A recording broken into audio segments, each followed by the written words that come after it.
নমস্কাৰ, বিনাপানী পাকঘৰ চেনেললৈ পুনৰবাৰ সকলোকে স্বাগতম জনালোঁ। আজি আপোনালোকৰ মাজলৈ মই ৰেচিপি লৈ অনা নাই। আজি এটা মই বড়ো সাহিত্য সভাৰ ভিডিঅ' লৈ আহিছোঁ। আশা কৰোঁ ভিডিঅ'টো সম্পূৰ্ণকৈ চাব। আৰু ইমান ধুনীয়া সাহিত্য সভা হৈছে, চবে আহিছে, সকলোকে মোৰ নমস্কাৰ, বহুত নমস্কাৰ। ঠিক আছে,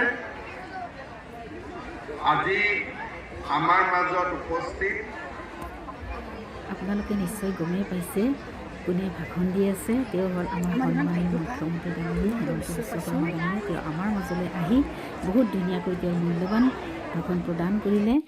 সভাপতি ডক্টৰ সুৰত নাৰ্জাৰী ডাঙৰীয়া, আমাৰ মাজত উপস্থিত বিটিআৰৰ প্ৰধান প্ৰমোদ বড়ো ডাঙৰীয়া, আমাৰ মাজত উপস্থিত অসম চৰকাৰৰ সন্মানীয় মন্ত্ৰী উৰ্খাও গৰা ব্ৰহ্ম ডাঙৰীয়া, বড়ো সাহিত্য সভাৰ প্ৰাক্তন উপসভাপতি বিশ্বেশ্বৰ বসুমতাৰী ডাঙৰীয়া, সাহিত্য একাডেমীৰ vice president professor Kumud Sharma ডাঙৰীয়ানী, বড়ো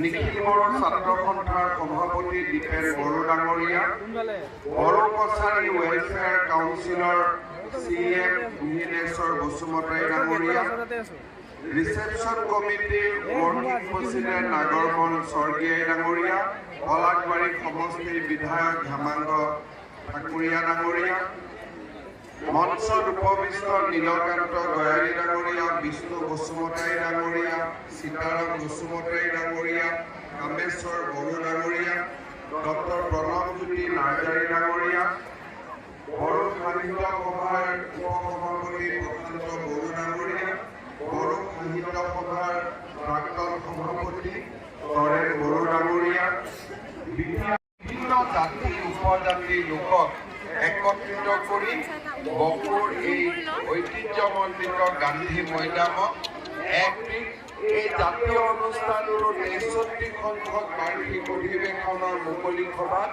উপস্থিত থাকিবলৈ পাই মই সঁচাকৈয়ে গৌৰৱ অনুভৱ কৰিছোঁ। এইয়া দেখিছেনে আপোনালোকে, এইবিলাক হ'ল সৰু সৰু খেৰীৰ পজাঘৰ। আগত যিহেতু গাঁওবিলাকত দেখিবলৈ পোৱা গৈছিলে, কিন্তু এতিয়া এনেকুৱা দৃশ্য প্ৰায় দেখিবলৈ পোৱা নাযায়। সেয়ে এখন পুৰণীয়া আৰ্হিত মানে এনেদৰে সৰু সৰু ঘৰবিলাক দেখুৱাবলৈ চেষ্টা কৰা হৈছে। এয়া হ'ল কেঁচা ঘৰ, আৰু ঘৰখনত মানে কি কি আছে সেইবিলাক সকলো দেখুৱাইছে আপোনালোকক। এইয়া দেখিছেনে আপোনালোকে, এয়া হ'ল বাঁহ বেতৰ সামগ্ৰী। এয়া কিছুমান জুৱেলাৰী তৈয়াৰ কৰিছে তেওঁলোকে, আৰু ঘৰৰ কিছুমান সামগ্ৰী তেওঁলোকে এনেদৰে বাঁহ বেতেৰে তৈয়াৰ কৰিছে। ইমান ধুনীয়া হৈছে চাওকচোন, বিক্ৰীও বহুত ধুনীয়া হৈছে বোলে তেওঁলোকৰ, আৰু ইমান ধুনীয়া হৈছে, সকলোৱে মানে ক্ৰয় কৰি লৈছে এইবিলাক বস্তু। বাঁহ বেতেৰে তৈয়াৰ কৰা হৈছে এইবিলাক। এয়া কিমান ধুনীয়া চাওকচোন, এয়া হ'ল বাঁহ বেতৰ কিছুমান ঘৰুৱা সামগ্ৰী। এইয়া আমাৰ অসম বিখ্যাত কাজিৰঙাৰ এশিঙীয়া গড় আৰু হাতী দেখুৱাবলৈ বিচৰা হৈছে। কণ ল'ৰা ছোৱালীৰ কাৰণে এনেদৰে ব্যৱস্থা কৰা হৈছে, যিহেতু কণ ল'ৰা ছোৱালীবিলাকে এইবোৰত উঠি খুব ভাল পায়, সেইটো কাৰণে এইবোৰৰ ব্যৱস্থা প্ৰায় মেলাবিলাকত থাকিয়ে ইয়াতো কৰা হৈছিলে।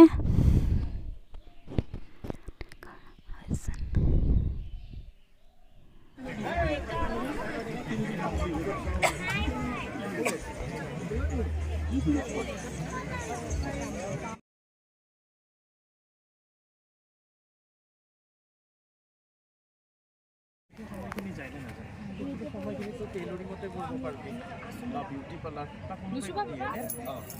কিবা কামখিনি কৰিব পাৰিবি, যাৰ বিনিময়ত চবৰে সুবিধা হয়।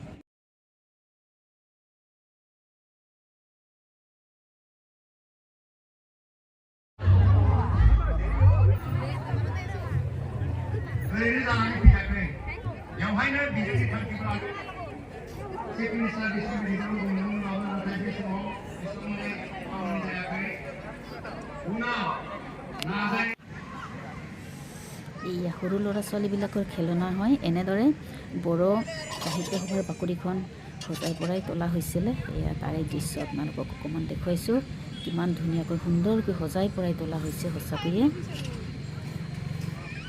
বড়ো সাহিত্য সভাৰ বাকৰি ইমান ধুনীয়াকৈ সজাই পৰাই তোলা হৈছে।